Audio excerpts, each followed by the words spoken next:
Ladies and gentlemen, it's the most wonderful time of the week once again, taking place during the most wonderful time of the year as we approach fastly the holiday season. We're here now with the founder of the largest online progressive community, dailykos.com, founder of one of the biggest polling firms with a very big sample size. That's what makes a big difference. Civics with a Q.com. Also, the host of The Brief, the new and exciting and very, very popular podcast. He is Markos Melitza's here with us for Thursday Kos. Hey, buddy, how are you? Doing good. Always a pleasure. Always a pleasure. Always. And, yes, sir. We've been doing this a while, and we've always had a lot of fun doing it. So there was a lot of reaction to our conversation last week about Latinx. A lot of people enjoyed the conversation, but then one person tweeted, "Yeah, this is good, but you all need to go back telling us what's going to happen with the midterms." I was like, okay. Clearly, they realized we did a little departure from what we normally do. They were like, "This needs to be. You need to go back and tell us what's going to happen in 2022." So, why don't why don't funny. we do that? And obviously, I've been having a lot of conversations with guests about the whole voting rights piece, other legislation, just what the House and Senate are doing to incentivize voters in our Democratic base, to uplift morale. And let me tell you something, man. I'll tell you two pieces of legislation. There's the Each Act, which would be timely in terms of Roe being under attack. And I know you talked about the Supreme Court on The Brief this week.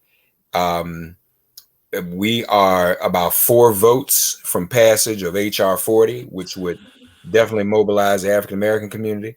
But it's January around the corner, and seemingly Democrats may be afraid to take on either bill like that. Each act sponsored by Barbara Lee, the H.R. 40 sponsored by Sheila Jackson Lee. But, the Democrat least, well, we don't want to offend voters during the midterms, but they're going to have to do something to mobilize our base. So I don't know what do you think is, and then the Senate's not doing what it needs to do at the moment, especially when it comes to voting rights. So what do you think about all that, Markos, and where do we stand? Which one's HR 40? Reparations, the reparations study bill. Yeah. The commission to study what forms reparations might take. And, to be clear, 200 between co-sponsors and committed yes votes, we're at 214, which says a lot. Steny Hoyer and Jim Clyburn was saying, well, we don't want to put moderates in trouble, but all but three or four moderates are on the bill now. Mm-hmm. So they're ready. I think they know their constituency needs that, or at least needs to see them making an effort. And it's the only piece of legislation, mind you, that if the Senate doesn't take it up, Biden can do by executive order. So Biden is saying, I won't do it by executive order unless you pass it in the House. Steny Hoyer is saying, we won't pass it in the House unless you agree to do it by executive order. Yeah, so, that's so ridiculous. And it's not like Joe Biden isn't happy to do a commission when he wants to bury something like expansion of the Supreme Court. I mean, that commission was a bit of not a bit, it was pretty much a joke. And was designed to basically protect Democrats from having to take a position. So if you want to protect those moderates from taking a position from a bill that Republicans would claim when they're taking your money and giving it to Black people, right? I mean, that's going to be the argument that they're going to make. Then just have Biden do it, and and then no moderate has to take a difficult vote. That's such ridiculous nonsense. Biden is struggling right now in his polling, and if you look at the polling, it's not from Republicans. They already didn't like him, right? He never had Republican support.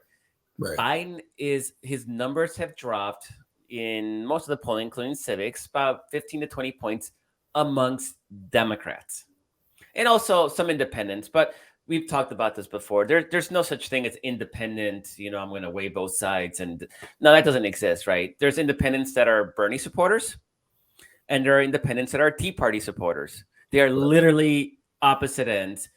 most, and Pew has found this in their studies, only about 3%, 3 to 5% of people can vote will shift between the parties. And they are also the least engaged voters. These are not regular voters. They're not people who are going to turn out. I mean, they may turn out and vote for Donald Trump because they think it's funny, or Kanye. They're not actually like they're not actually like weighing the positions seriously, and that just does not exist. So if you see independents, Biden is losing ground amongst independents, it's Bernie supporters, and I mean it tracks, right? I mean, this is not rocket science. He never had Tea Party independents.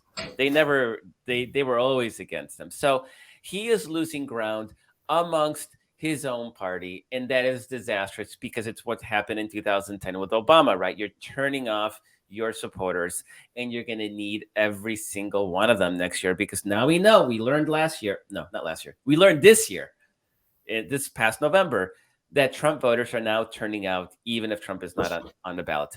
So we can't depend on them to stay home. We hope they would. That was they didn't. It's just a reality. We have to win. And you have to engage and motivate your people to vote. So I still don't understand why we haven't forgiven student debt. I still don't understand why we haven't. Now, maybe Biden is looking for a politically opportune time to do so, and maybe closer to the election no, people are getting pissed and turned off and angry right now. Deliver for them. Give up.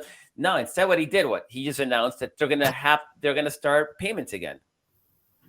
He didn't, it was the opposite. There was a grace period because of the pandemic.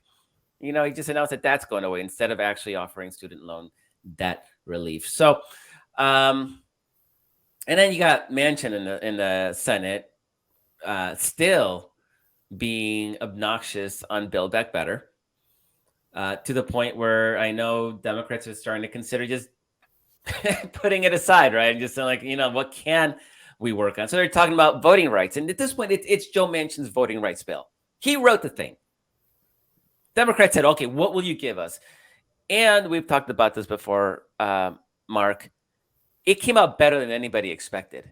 It's a real bill. It's a real advancement if Joe Manchin's, but none of it matters if he doesn't get rid of the filibuster to make it happen. Right. So we're just in this sort of limbo right now, where the filibuster is blocking everything. Biden seems to be afraid to use executive order to make anything happen. I mean, definitely with student loan. I didn't realize that on reparations, it was the same crap happening, right? So he's clearly afraid right now. I don't know. Some of it may be justified. Some of it not. I mean, Republicans are going to invent attacks against us regardless, right? Critical race theory and Honduran caravans. I mean, they'll lean under racism no matter what. Right. That's their playbook. That's literally the only thing they have. Mitch McConnell said he's not even going to bother trying to do an agenda. Why? I don't care about agenda anymore. It's anti-democracy nihilism. That's republicanism right now. So it's giving me shades of 2010, Mark. And it's not too late. It's definitely not too late. But right now, if Democrats don't start delivering quickly, so they can spend 6 months selling the benefits of the COVID stimulus, of Build Back Better, they can't be sitting there arguing about this stuff all the way up to October, which is, we just wasted a year. We just wasted a year arguing with Joe Manchin over crap that just tell us what you want, freaking do it, or buy them off, give $1 million to every coal miner in West Virginia, whatever, do whatever it takes to get his vote. But I don't think he's interested. I think he's just interested in being an a-hole and in obstructing and delaying. Yeah. And to be honest with you,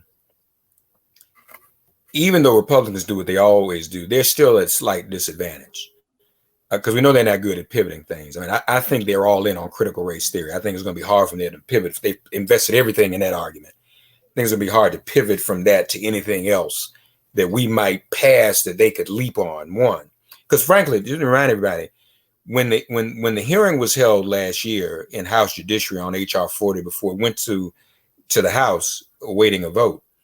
Jim Jordan, all in, when hearing Markos and ladies and gentlemen talking about critical race theory, they wouldn't even address the bill directly. They have placed all their bets on that. So there's that reality.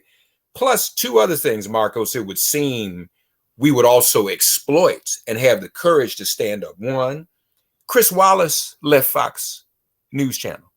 That's a major blow to whatever credibility was left. That's one. Two, Liz Cheney, God bless her, released all of the and I never thought I'd say that about, no. Darth Vader's daughter. And he called himself. See, Markos not naming him Darth Vader. He said he was Darth Vader, right? Okay. Yeah. So that means it's probably worse than Darth Vader. He's probably the emperor. Okay. So she releases text messages from Fox News hosts, from Donald Trump Jr., imploring crazy Trump to do something about January 6th. And we're scared. I'm afraid to, Markos, we've talked about this before. There's this, as you said, about the whole independent thing. There's still this consultant class that holds sway over Democratic Party leadership thinking, the White House thinking, sure, be careful. Let's not do this. Let's not do that. But I think that's going to hurt us. And you're right. In 2010, remember, we Markos not been doing this so long. We were talking about this in 2010.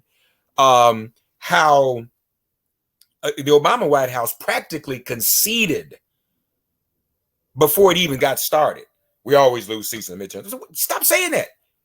Organize, do some. Stop conceding that. And I'm afraid that same culture is taking over again. I mean, it would be okay if they were using that as an impetus to get everything passed before the midterm, like pass voting reform and Supreme Court expansion and DC statehood and Build Back Better. If you said, okay, we have a moment in time, we have this opportunity, and the map does not look good for us this year. It certainly is not looking good for us in 2024. That Senate map is brutal in 2024. Let's take this opportunity to get as much passed as possible. And then we'll run on that and let the chips fall where they may fall, right? It is what it is. But we can't even do that because of Manchin and Sinema.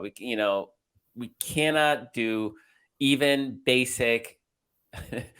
Let's look at the calendar. We have a year left. Let's do what we can. And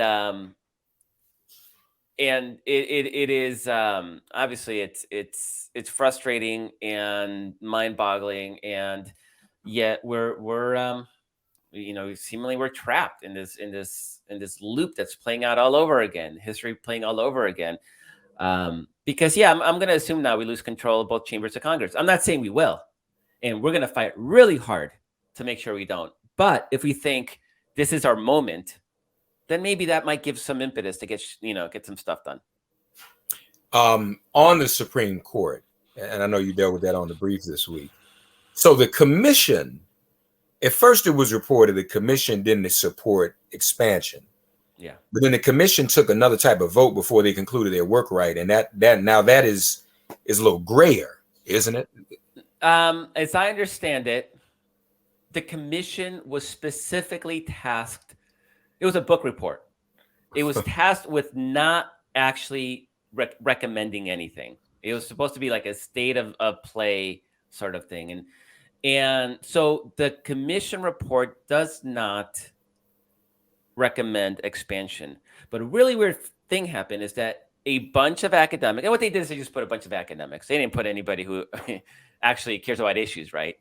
It was just a bunch of, the right throws out its most partisans and puts them on the Supreme Court. The left is all about, we got to be impartial. But what's really crazy is that a bunch of people, including Lawrence Tribe, who wrote a piece about this op-ed in, I think, the Washington Post, went in against expansion, looked at the evidence, and in their individual capacity have come out for court expansion. And there's at least two of the commissioners who have written about this, saying like, yeah, we were against it, and now we're for it. We thought it was this crazy idea, and now it doesn't seem so crazy after all.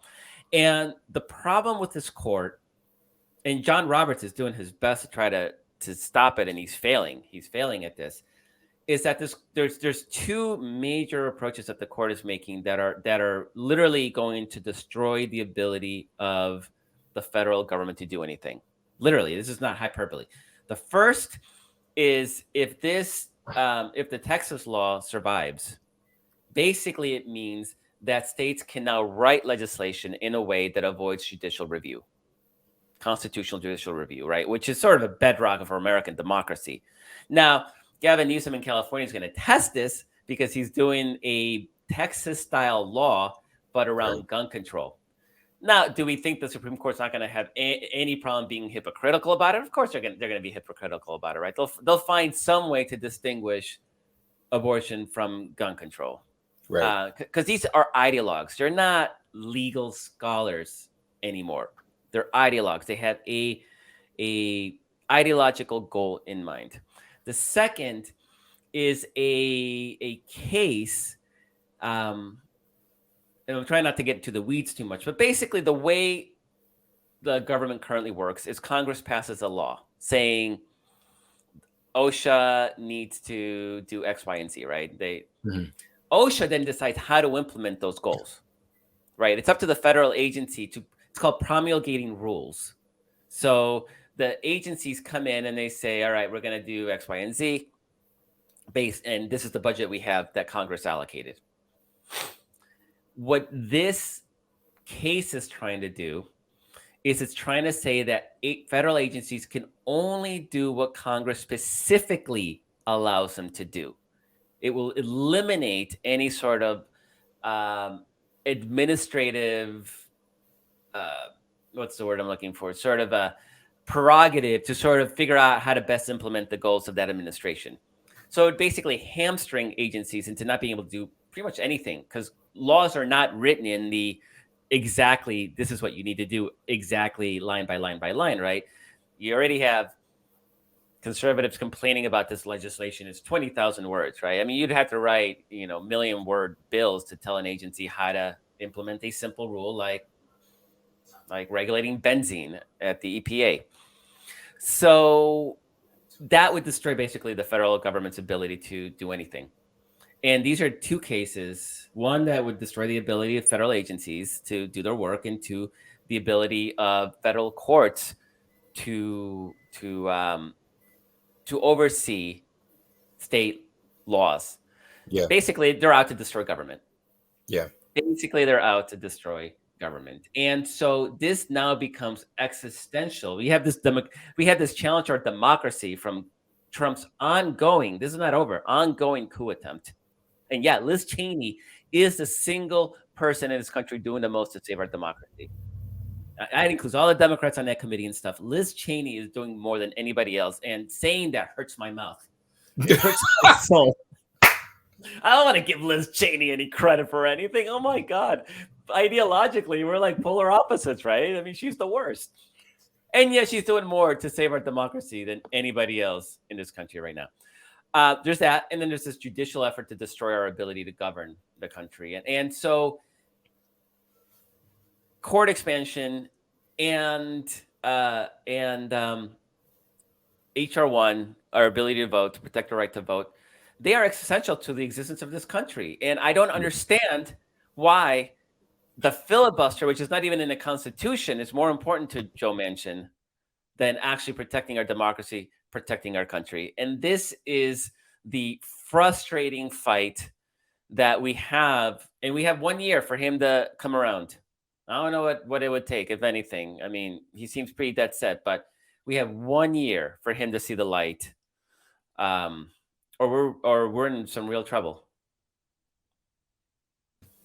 No, you're right. And I guess that, and I think I mentioned this to you before, the Supreme Court in its wrong-headedness may actually help us in the midterms if they make these decisions that pretty much nullify federal review and pretty much nullify Roe. Then that may actually end up mobilizing our base for us, where Biden and party leadership and House leadership and Senate leadership may not do. I mean, women I don't think women will stand for that. But I mean, that's not. I don't think that's something to organize around. To hope you're. I mean, it's like being in the playoffs and hoping another team beats another team. I mean, you want to get there through your own success. Right. And so that's the only thing about it. But you're right. I don't get it. I think we're in a very dangerous place. How do we? I mean, what happens? What do we do to get through to this party of ours that everybody came out overwhelmingly for in 2020, and people are now saying it's not giving us enough back? And what do Democrats think that they can just run on? Well, we don't have to do anything because if you all don't vote, it's going to be Trump. It's going to be Trump again. I'm not convinced at this point that even overturning Roe gets our base out. I've been burned too many times. I mean, the Supreme Court basically let the Texas law stand right before the November elections now. And, Democrats try to make it an issue in Virginia, and people didn't care. It didn't motivate anybody to turn out. Now, maybe because it wasn't the final decision, maybe it didn't have the right impact. But the right has been so effective at mobilizing and energizing its base to turn out around the Supreme Court. This has been a 50 years at this point, 50-year campaign to overturn Roe. And our side can't be bothered. Yeah. And part of the reason is because our side is younger, and youth, they're more distracted by, the pursuits of youth. And I don't begrudge them for wanting to,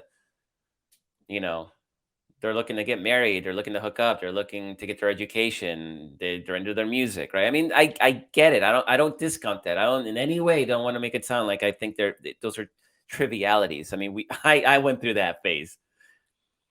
How do you motivate such a key component of our base to turn out is the ages old challenge.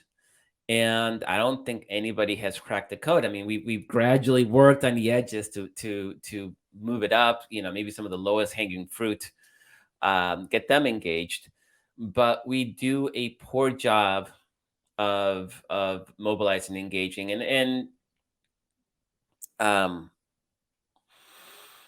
the Black community is voting now in the same numbers as white voters. I don't know what it was in Virginia. I haven't gone back and looked this past November, but Latinos still vote very, very low rate, and Democrats do a poor job of mobilizing that community. And obviously, we've just been decimated in rural America. I mean, we've completely lost our ability to compete there. So we have a lot, and we're not talking about winning rural areas, right? It's instead of losing 85-15, maybe we lose at 70-30, right? I mean, that would make a big difference. But we can run up the numbers all we want, and in the cities, they're killing us in those spots in cow country. So obviously I don't have the answer, and nobody has, but if we don't figure that out, Mark, I think a big part of it is just we got to lean on our personal networks. I mean, we have to make sure that people that are around, that we are the biggest political influencers to our social circle, and just lean on getting people to register, turn out, vote, get them to the polls. Like, just be active and engaged. I mean, that's a big part of it. They're engaged 24/7, 365, and we think we won because we won the president. Yeah. Well, I'm okay, buddy. Then, in closing, I'm gonna put you on the spot. So I'm in your circle, obviously. You've asked me to vote to get out, and then my response is, well, but Markos, we did that in 2020. The Democrats are still kind of not motivating, taking us for granted. I mean, why? Biden didn't do some of the things he said he was going to do. He's been hesitant to do it. Why should I do this again? We have gotten vaccinations out. Yeah, a lot of people don't want to take it, but in a lot of places, this country is a lot safer than it was back then. We have a child tax credit that has helped keep families afloat. Every single Republican voted against it. You're going to see a whole slew of press releases from Republicans touting new federal spending in their districts. They voted against all of that. That is Democrats, from the COVID bailout bill to continuing efforts. And yeah, the problem isn't the Democrats. The problem is we have Joe Manchin and Kirsten Sinema in a undemocratic Senate, and we got to fight that. And that's an ongoing battle. But Republicans didn't quit fighting Roe v. Wade 50 years ago when the Supreme Court first decided it. They kept at it and they kept fighting. And this is how you win. Quit. They want us to quit. They want Trump to be able to waltz back into the White House. And that happens if we don't turn out and vote. And I know it's frustrating and it's not fast and it's excruciatingly, obnoxiously slow. And we're definitely not getting everything we want right away, but we're not going to get that until we reform the system, and we need bigger majorities to do that. And right now we just don't have them. So we got to work with what we have, and we got to push the people we can. And in the end, even if Joe Biden doesn't get you everything you want, at least there's a person in the White House that will take that into consideration, because Donald Trump or Ron DeSantis are not going to do that. So it is what it is. We have to keep fighting, and things are better. And Mark, for somebody, we've been in this long enough. The Democratic Party back in 2000 is not. We've come a long way. I know it's hard for younger people to see that, but it was the party of Max Baucus and Joe Lieberman, and telling Howard Dean that civil unions was way too crazy, and that talking about gay people having relationships was going to doom Democrats in an election. That's where we used to be. Yeah. I didn't need that mental picture of Max Baucus with that wig. I need to re-see that. But so, ladies and gentlemen, are you sold? Does that help the you? Wrong audience. This is the wrong audience. I don't know, man. I don't know. Really? I don't know, because I'm hearing from friends. Some quietly, some out loud. See again. The problem is, and just to be clear, gentlemen, if you're sold, let us know through your comments on social media if that's a good argument, or if you would craft the argument another way, if you would make a stronger argument or whatever, let us know. But friends of ours, especially some of the organizations you have promoted, we have promoted, folks, we've been saying those that are doing voter registration and voting rights work now need your financial support now, all right, to get them going. But what even some of them are saying, and it's the White House hasn't been so discreet about this. The Democratic Party has been saying, oh, we don't have anything to worry about because we know those groups will take care of it. And those groups are saying, wait a minute, y'all aren't giving us anything to work with. You all set us back and then want us to, put our blood, sweat, and toil to save you. And some people, like, they're not feeling that this go round. And I mean, that's not the final dispensation. I think people are going to be meeting the first year. I'm going to meet when people say this. What are we going to do? What is it that people want to do? What are people prepared to do? What are people willing to do under these circumstances? So I don't know. I really don't know. That I think everybody's looking for some direction. What Markos has said today, folks, is very important. Is that we've been watching the Trumpers. Will they vote without him being on the ballot? Clearly they will. So it may not even be necessary. So some folks are counting on, well, if he shows up, that'll help mobilize. But he may not even have to for his people to come out and vote. And so that puts us in a bit more of a precarious situation. Now, at the end of the day, that has to be a motivator for us if he shows up. If he shows up campaigning with Herschel Walker, Lord have mercy, or whatever. And he will. His ego's not going to allow him to. He can't help it. He can't help it. But we can't depend on. We cannot depend on. Oh well, hopefully people are motivated by Trump to turn out and vote when he's not on the ballot. We have. I mean, Biden would make everybody's life so much easier. Forgive $50,000 of student debt. and then move aggressively. I mean, to me, the reparation thing by executive order seems like a no-brainer. He did it. He just did it with the Supreme Court. Like, just do it. Listen, and I'm just to be real with you. See, here's what's going on in the Black community. And a very high-ranking member of the Congressional Black Caucus pointed this out to me. This person said, and it's not the sponsor of the bill either, that you can't talk about compensation for families that were separated at the border. And everybody supports it. I support that. You and I have suggested reparations for West Virginia's coal miners, so that's not the issue.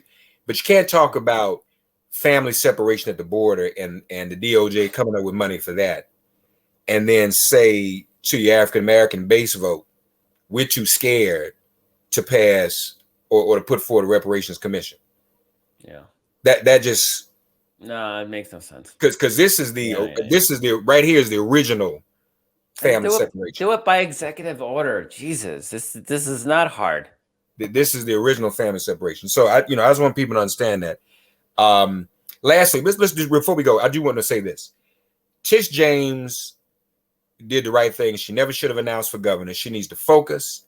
Yep. And I hope. See, sometimes I say things out loud because I want it to be repeated. And I said to everybody I could in New York in a political position, Tish needs to convict Donald Trump. The governorship is going to always be there. But if she focuses on charging and convicting him, she will go down in history forever as one of the greatest Americans in the history of the world. So, and that's bigger than the governorship, don't you think? I mean, I think that's what she needs to focus on. That is so objectively and patently obvious that the fact that she announced for governor makes me actually question her judgment, because... Well, I mean, the good news is she's withdrawn. That's what I'm saying. Yeah, I'm glad she did that. She's clearly ambitious. Yeah. What more CV line item do you want to carry forth your political career than being the person who took down Donald Trump? That's right. That's right. How she thought, I'm just going to abandon this case against Trump, unless the case is weak and she thought she might lose it. And, I mean, there's that. But it really seemed for somebody who's ambitious to even consider governorship when you've just got handed the biggest opportunity in progressive electoral politics, really made me question whether, am I misreading her? Is she not as sharp as I thought she was? Well, in fairness. Explain. Maybe Bro, because I got. And again, this is just. And this is just what has been repeated to me. I can't confirm this, but it kind of adds up.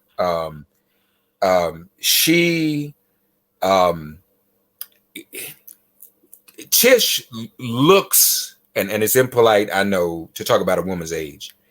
Tish looks like a very young woman, but I was shocked to learn that Tish is either 60 or fast approaching 60. It's hard to believe looking at her. What? Can you believe that? No, I don't. I'm gonna go Google it now because that's what I was told. And so what was said to me, they said, Mark, she's trying to get this done while she still has time. I said, this can't be 60. Are you serious? And they told me that. So okay. But then I said, but whatever. How many people aren't in barbershops and beauty salons talking about New York governors? Yeah, all right. People in barbershop and beauty salons talking about how we gonna convict Donald Trump. But I guess she got it. Her official statement was when she withdrew was that the people expect her to continue her work, basically to uphold the rule of law. And they also announced, I forget what it was now, I don't have it in front of me, but there were some new charges brought by her office or some new subpoenas, I think. I forget what they were. I'm sorry, I don't have it in front of me. So it was the same day that was announced. Yeah. But I know Tish, I like her, but I was literally in a conversation with her opponent, who would not have run if she had announced she was going to run. Jumaane Williams, the public advocate, who did very well for lieutenant governor last time around, announced she would run. And Jumaane and I were at a demonstration at the United Nations. We were demonstrating with Center for Popular Democracy and Black Voters Matter around the hypocrisy of Biden holding a worldwide democracy summit while the filibuster is still preventing democracy here. Yeah. And I said, Jumaane, I mean, does Tish know the historical importance of her doing this? And he said, I don't know, nobody got it. And then literally an hour after we were having that conversation, Tish dropped out of race, and I called Jumaane. I said, Jumaane, we must be some powerful brothers because we just had this conversation. She dropped out, but clearly it was coincidental. But no, so, that's what. But I'm glad that she has. See, and that's the other thing. She would not have been able to do that, and I think run for re-election as Attorney General. She will hands down be a re-elected AG, and we need to see this forward and lock this joker up. Yeah, and it's gonna be tough. Trump is very good at insulating himself from his law breaking, and we just saw this with these texts to Mark Meadows.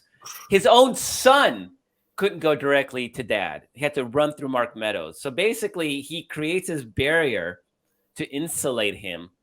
And of course, there's no record of what happened between Meadows and Donald Trump, and there never will be. Because Meadows isn't going to testify, and even if he did, he would lie about it, right? It's tough. This is the way that Trump operates. It's how he's protected himself from all his shenanigans. He has no problem with seeing his people go down as long as he is himself insulated. And so that's the only thing I could think of. It's like she's looking at the case and she's thinking, I can take down the Trump org, but Trump himself is going to avoid any accountability. And then you're like the person who let Trump get away, right? Which is also so there's risk here. But the reward is huge. Right. The reward, and she wasn't going to beat Kathy Hochul anyway, right? I mean, was a long shot. Yeah, that was a long shot. And then, if she and Jumaane are on the ballot, it splits the so again, impolite share a woman's age. Tish is 63. Wow. I don't believe it. It's just unbelievable. She looks great. God bless her. I mean, if anything, she needs to be doing commercials on what she's doing for us all to look. I mean, if you want to do, then do that. That's what if you're going to do something else. But the subpoenas were the ongoing fraud investigation, and there's some overlap with the Cyrus Vance Manhattan DA investigation. But Trump is going to be subpoenaed to testify. That was announced the same day she chose to drop out of the governor's race. So that's a good thing, Tish. I mean, he won't show up. It'll take 3 years to litigate it. I mean, Trump, he also knows how to run out the clock on this shit, right? So it's a long-term battle. But hopefully you do what you do to take down the mob, right? You start knocking down the smaller players and work your way up the organization. Right. And that's valuable. So, So that's she's going to focus on that, and it's doing God's work. I mean, part of saving our democracy is to cut the head of the snake. By the way, the Attorney General in the District of Columbia, Carl Racine, has also filed charges against the Proud Boys and some of those other organizations who tore up the city. So all that is good. Hold these folks accountable. And people should realize that the Proud Boys dressed up in all black because the plan was for them to pretend to be Antifa, to give Trump, and this is not made up. I mean, this is literally in the memos. In the memos, that would give Trump an excuse to call up the National Guard to protect Trump people from the made-up threat of Antifa. And this is why, even though you had people like, you saw the Fox News personalities, right, talking about telling Trump to call off his goons that night they went on Fox News talking about Antifa being the cause. They knew damn well it was an Antifa. It was all part of the plan. And that's why the Proud Boys were actually dressed up, not like Proud Boys, but all in black, so they could try to do this. This was all a real, legitimate, organized attack on our democracy. And the fact that it failed doesn't lessen just how dangerous. And Marcus, as we know more and more and more, it really comes down to Mike Pence. Had Mike Pence played along, we might have been in a different place. Yeah. No, we would have been in a different place. Definitely would have been in a different place. Definitely been in a different place. No, that's we cannot depend on one person to protect our democracy. Our institutions failed. And also there are reports that there's some other plans being made for January 6th. and that people are going to try to do some again. They want to do an anniversary, so you know it's all insane. Markos Melitsas, dailykos.com, civicswithq.com, the brief, the podcast every week. Do check it out. This is our last visit for the year, right? Yep, last visit for the year. So right, we will see you in 2022. Happy holidays, Christmas, whatever you may celebrate, New Year's, and to everybody watching and listening. Love you all, and get ready for a action-packed 22. So this is a good time to sort of recharge those batteries, get some rest, visit with family, really get a sense of what's important. You know, the kids, the grandparents, our friends, people we care about, the issues we care about. Sort of like find the spark, the thing that gets us up in the morning, the thing that gives us purpose for living. And then next year we go out and we defend it with everything we have, because it is all under assault and we have to fight. So wishing you all a great Christmas, Hanukkah, Kwanzaa, and a New Year's, because it's been a tough couple of years, and next year I don't think it's going to be a lot easier. So let's get ready for the big fight. Marco, Sam, we all love you too. Happy holidays to you and yours. Merry Christmas, Happy New Year, Happy Kwanzaa, Hanukkah, all of that. And we look forward to getting it revved up again, folks, in 2022 with Markos Melitsas, Daily Kos, and Thursday Kos. Thank you, buddy.